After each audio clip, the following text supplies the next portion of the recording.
Hi, Misha here, and this is kind of an impromptu spur-of-the-moment video. I felt like revisiting the Czech Vz.52 rifle, or rather my Vz.52 and Vz.52-57. I've covered them several times before, but you know, why not? I was doing other work and I needed it out for a different video, and figured we'd cover it again. And I've owned one of these guns for about 20 years. In fact, when I first bought one at a local gun shop, I had no idea what the hell it was. And 7.62 by 45 was then a weird cartridge, and today is a weird cartridge, because only this gun and the Vz.52 light machine gun were ever put into mass production chambered for it, which is a shame because it's actually quite a respectable cartridge from a nation with quite the respectable history of developing firearms. So yeah, we'll dive in a little bit, just have some fun, hang out, talk about guns. Now on the bottom is the 52 chambered for 7.62 by 45, and on the top is the 52-57 chambered for the much more common 7.62 by 39. And there are a couple of easy ways to tell these apart and know not the magazine. And there's also a few minor production changes because this was first built in 1952 and the last ones came off the production line in 1959. They were also assembled by two different factories, Bruno and what we know today as CZ, and so there are some different changes, but we'll get to that. Going back in time though, World War II, obviously Czechoslovakia was invaded by the Germans and produced guns under German occupation. So after World War II, they were using some Vz.24s, their Mauser, as well as K98s, G or K43s, and they had some MP44s, MP40s, things like that knocking about, and soon they would end up with quite a few Mosin Nagants besides all that. But in 1946, the General Staff of the military, of the Army, wanted to kind of put a roadmap together of what they were going to do post-war, because they were fully intending on being independent and getting back to gun creation. As I'm sure you know, the British Brin started off as a Czech design, as did of course the Vz.24 Mauser, which was very popular in the interwar period. So they wanted to kind of get back to that and establish a new line of small arms. And part of this, in 1946, they wanted a new self-loading rifle. And the first kind of guidelines, it needed to have the same range and accuracy as the Vz.24 bolt action. It could feed from a 5 or a 10 round magazine. And it needed to weigh less than 9 pounds. So pretty open interpretation there. It was actually the military technical division, technical branch, that first proposed the idea of testing intermediate cartridges. This is something the Czechs were exposed to with the 8mm Kurs, 7.92 by 33. And of course, by this time they were aware of what was going on in Russia. But keep in mind, in 1946, the AK was not even developed completely yet, and the SKS was only in extremely limited production. So really it was the 8mm Kurs that was pushing them forward at this juncture. In 1947, the first intermediate Czech cartridges were created. These were known as Z47 and were 7.5 by 55. In late 46, they decided that 7.5mm was kind of the caliber they wanted to go for. So yeah, by 55.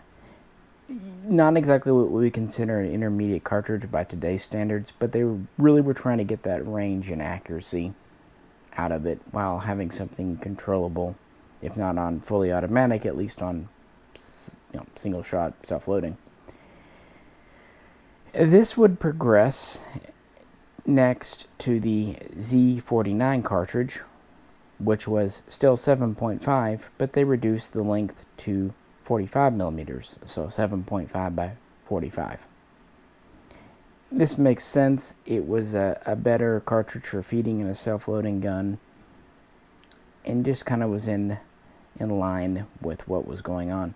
However, 1947, 1948, Soviet influence was growing in Czechoslovakia, and then the Communist Party, which had already been taking control, pretty much achieved full dominance. This brought the Czechs in line with the Warsaw nations. Well, wouldn't be the Warsaw Pact quite yet, but you know what I mean, the Combloc nations. This led to the next cartridge, known as Z50.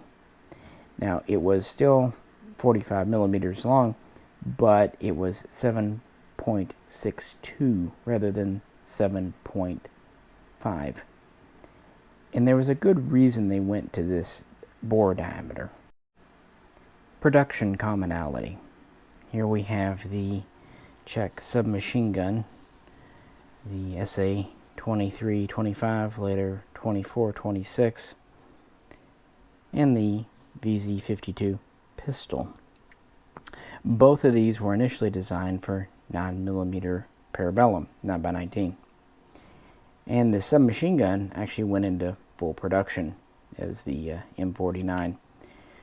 But at this time, they would quickly rework it to fire 7.62 25 Tokarev, adopting it first as the 49-52, and then, like I said, as the 24, the fixed stock, or the 26 as a folder. Has a few different names, actually. The pistol never really went into production in the 9mm. It was, at the last minute, reworked to fire the Tokarev round. So even if the new carbine self-loading rifle might fire a different round, they could still make the barrels and the bullets on the same production line tooling. And speaking of the pistol, this was designed at Strakonis, what we know as CZ, by two brothers, Kratoshvili, and that would actually be who would design the Vz.52 rifle. Several designs were looked at and trialed from both Bruno and CZ, and they didn't just do gas operated, they were even some recoil operated, but the favored was the CZ 49-3, 49 for the year, 3 for the variant, and it was a gas-operated gun developed by the brothers at Strakonis, and it was, quite well received in the beginning. But they did want a few changes made. But first, they would make some prototypes for testing in 1950, and these would be given to the military in March of 1951 and were field tested for about a year. That version being tested was known as the CZ-52 for 1950, second variant, Model 2. It was an alteration of the 49-3, which that gun had a spike bayonet. This would go to a blade bayonet.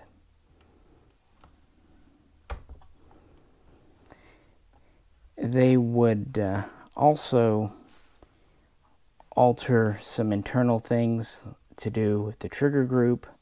They would reinforce the breech block, and they would make the butt plate removable so that a cleaning kit could be stored in here, which, if you've ever picked one of these up and it kind of seems like the storage compartment in the stock is a bit tacked on because it doesn't have a trap door, it's just got a spring on the top and you pull the whole plate off. That's because it really was added towards the end of development.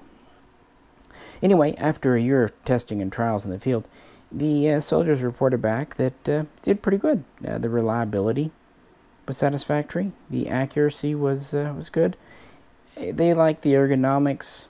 It was a little heavy. They were hoping to get something under 9 pounds. It was weighing in about 9.5 pounds. And otherwise, they liked it. Now, with the accuracy, they found with this intermediate cartridge, it did really good out to about 600 meters. It was okay out to about 800. And after that, it kind of fell off. But when you consider 7.62 by 39's performance, yeah, 7.62 by 45 did give it a little more range, was a little more flat shooting. Maybe 7.5 would have even been better, but, you know, compromises. So with that understood, that it was not going to be a sniper gun, which I think by this point they'd accepted. It was accepted for Czech military service on March 20, 1952, becoming the Vzor 1952, or Vz.52. There were a few last-minute changes. The gas system was further tweaked to try to help with recoil, and the bayonet was further lightened to try to reduce the weight, which they did. They got the weight down to about 9.25 pounds versus 9.5. So every little bit helps, right? So what kind of features do we have? Because this is a very unique gun. And I realize on camera at this angle, it's actually very hard to press the bayonet latch because it is spring-loaded. It's a very light bayonet. It's about 10.5 inches long, very thin. Locks into the side. Actually has a spring here to try to keep it from rattling around if it's in this groove. Here we have a threaded muzzle with a removable cap. About the only accessory I've ever seen for these is a blank fire adapter for training, but in theory other things could be attached. We have a spring steel front sight protector. We have a wooden single piece stock, typically made of walnut. Sometimes people will say beech or birch. The upper is partial wood and then partial heat shield here of steel. Our rear sight is pretty standard.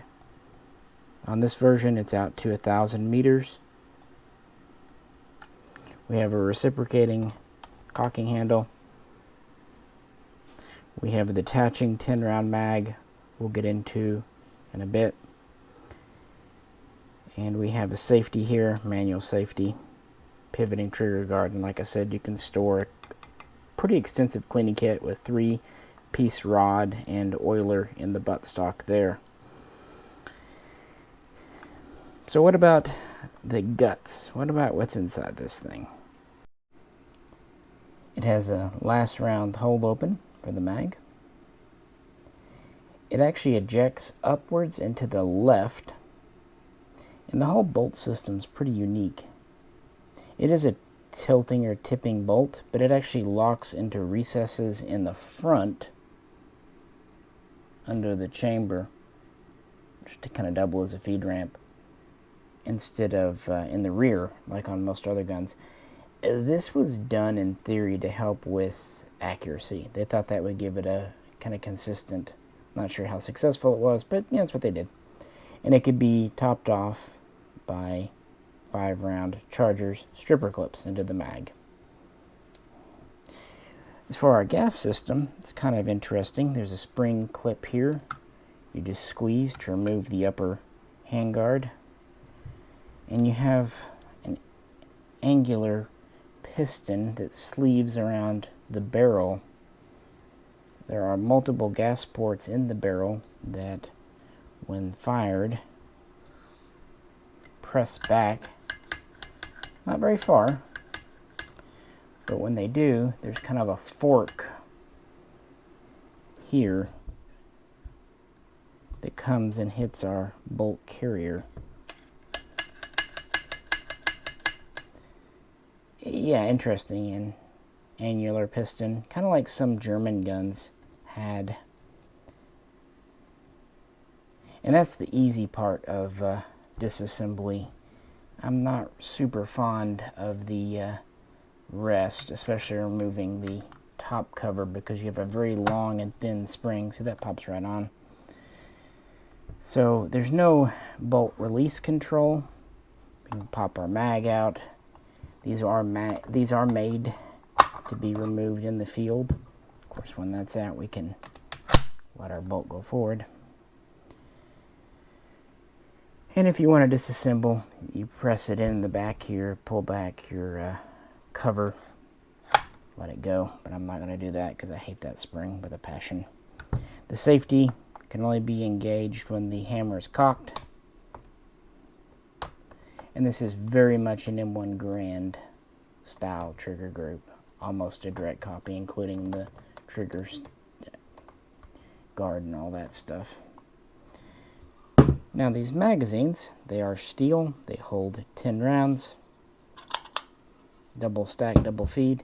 And yes, they do issue at least 2 mags. One in the gun and one in this nifty pleather belt pouch.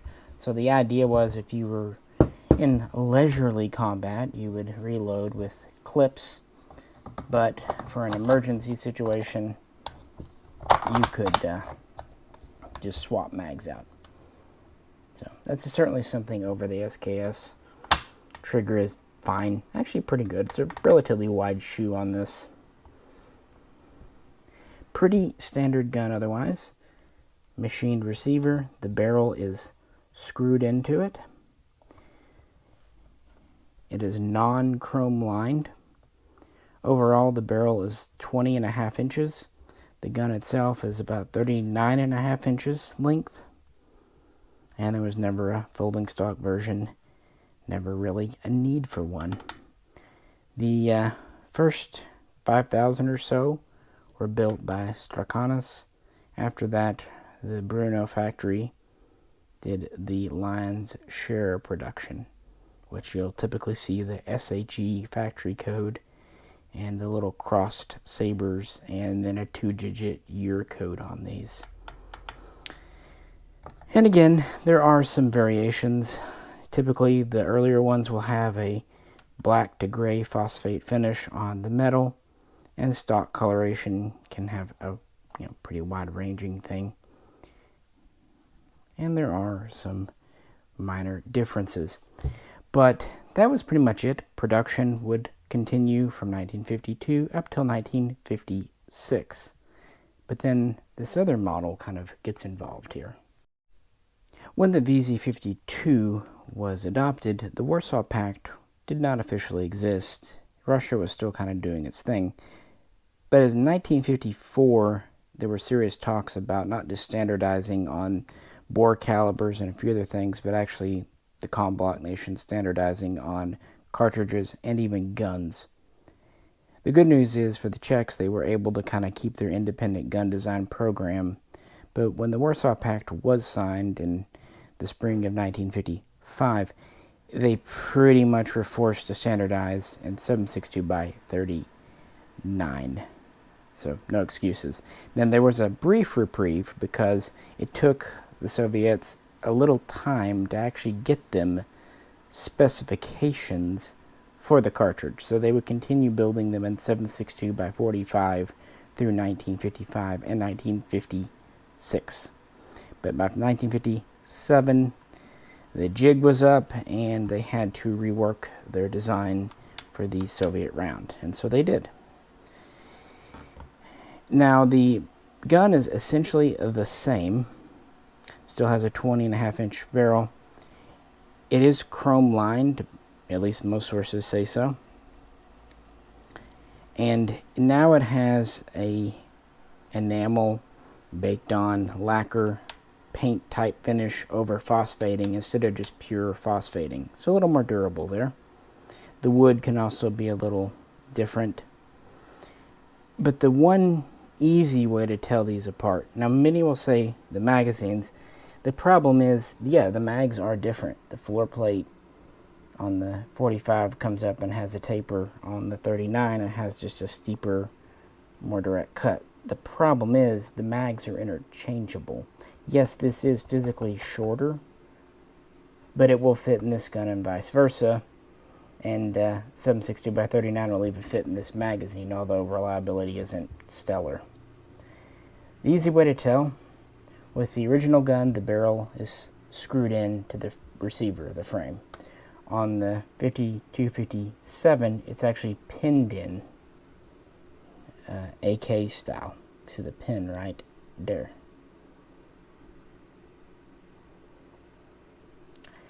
Also, the rear sight is slightly different. Instead of 1,000 meters, it goes up to 900, because according to the Czechs, these guns were only good out to 400 meters versus 600 to 650 with the original. Yeah, they weren't real keen on it. They also claimed that the 52-57 just didn't feed quite as reliably.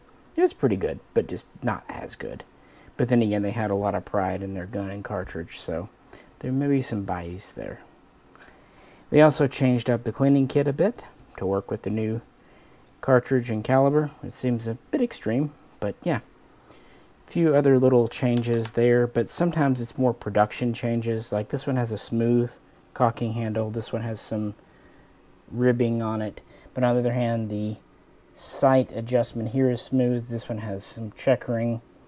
And this one has some vent slots here.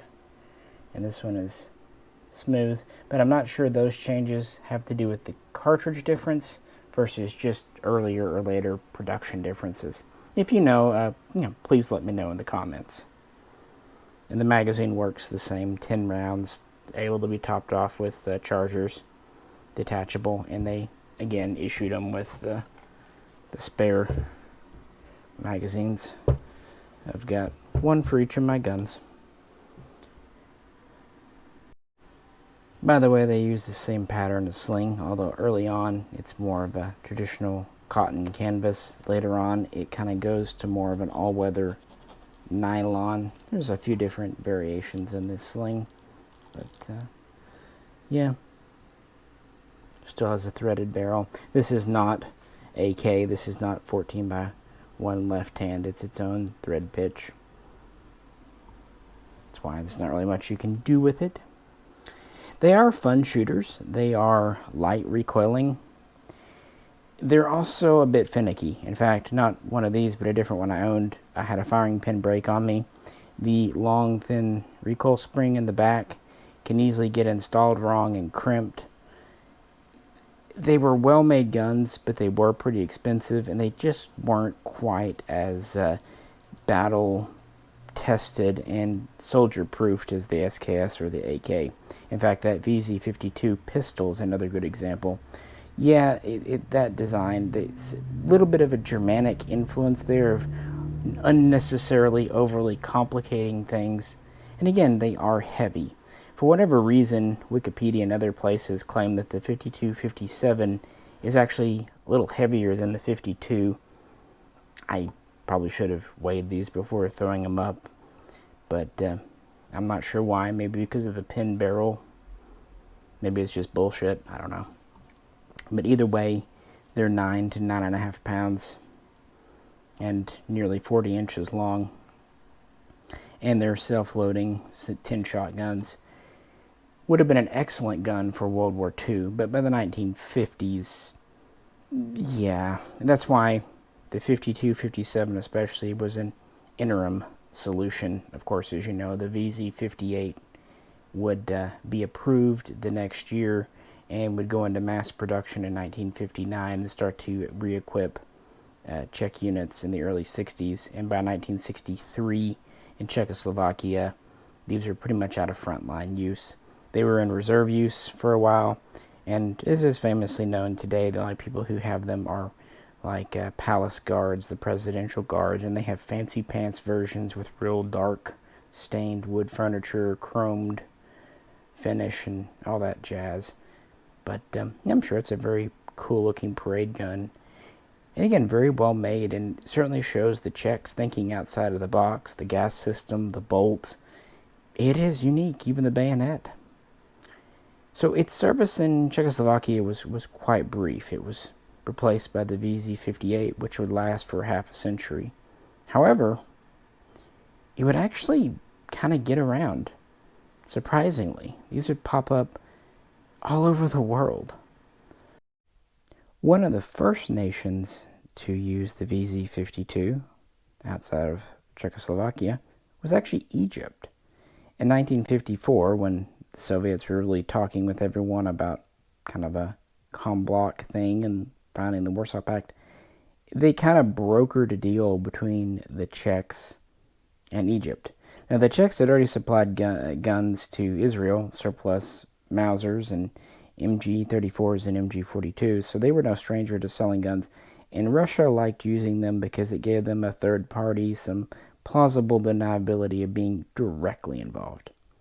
So beginning in 55, several 100,000 even, Vz.52s were transferred to Egypt, and these were used in the Suez Crisis, the Sinai in 1956, and they would pop up periodically later on. They would also kind of introduce Egypt to the intermediate cartridge, although of course this was 7.62 by 45. It's uncertain if they ever got any 52-57s. It seems like they may have around 1958. I don't know that for sure. I've looked and there's no concrete thing. They definitely had SKSs, but yeah, we can say they got some later. Why not? Another very famous user was Cuba. Fidel Castro was looking to arm his military after taking power, but while he wanted to be in good with Russia, he also had an independent streak, so he purchased quite a large number around 1959-1960 once deals with U.S. companies like Armalite fell apart. How many did the Fidel purchase? No one knows, but it was several thousands. And they were in at least some Cuban use by 1961 because they were at the Bay of Pigs. And they would continue to be used, and Cuba would continue to order spare magazines and 7.62 by 45 cartridges from the Czechs for decades. In fact, in 1980, the Cuban militia would make this its official standard gun, which, you know, for a police unit makes sense. From there, another famous place these would pop up would be Grenada. U.S. soldiers would encounter both versions in Grenada, and they would bring several home. In fact, this was the last time U.S. servicemen were allowed to just bring home guns without all the rigmarole. Back then, it was just a lot easier. So there are a good number that were bringbacks from that conflict, I guess we'll call it. And I don't know how many were there, but a reasonably large number. Plenty of nations in East Asia received these, namely Vietnam. A number would appear during the Vietnamese War in the 1960s against the USA and continue in service there afterwards.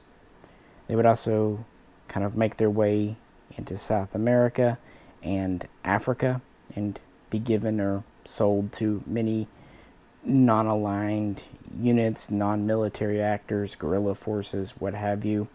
And this is kind of how they just pop up in weird places all over the world. And you would think the version kind of in the weird cartridge would be hard, but somehow they keep going. The Czechs made a lot of ammo for it. The good thing was it could be produced on virtually the same tooling, so it made it easy. How many were made is debatable. The best number I've come across, 150,000 Vz.52s and roughly 100,000 Vz.52 57s. Keep in mind they were only in production for less than 3 years, so yeah. And Czechoslovakia, while it had its own arms industry, it was nothing like the size of, say, Russia. Yeah, it's very much an interesting gun. It's not an SKS. It's not an M1 Garand. Frankly, it was verging on being obsolete when it was adopted, but it showed their independence as best they could you kind of get into things like the Prague Spring later and all that. And of course the Vz.58 would continue that tradition, showing the Czechs were going to do their own thing, even if they were behind the Iron Curtain. And again, I picked one of these up 20 years ago. That was back when they came with that truck bed liner on the stock, and those were from Century, and they were pretty ragged out. But it was kind of a fun learning gun because, yeah, you just didn't hear much about them back then, and it was just weird and different. If you do buy one, the ammo, surplus ammo, if you find it, the good news is it usually comes on stripper clips. The bad news, it's very, very corrosive, and all these years, sometimes you'll have a box and half the primers won't detonate, or you'll have a hang fire. So don't expect reliability. In other words, don't buy one, at least in the original X45, expecting to make it your weekend, everyday shooter. Of course, the other version is perfectly able of shooting wolf or whatever, but these are far less common in the USA, with only a few thousand here, and more desirable because of their caliber. So if you find them, they tend to go for more money. They're also popular in a lot of banned states like California because they're grandfathered in, they're allowed in, where a lot of other guns are not. Just a neat little obscure gun. Haven't talked about it in a while. Thought I'd do a long, expansive video on it. Sorry I didn't disassemble it, but again, I really hate this recoil spring. Getting it out's not so bad. Getting it back in just is I hate it. So there are weird design things with this gun, and the bolt is pretty fidgety, especially the extractor and ejector. They're unique and creative, but there's probably a better, simpler way to do that if we're being honest with each other.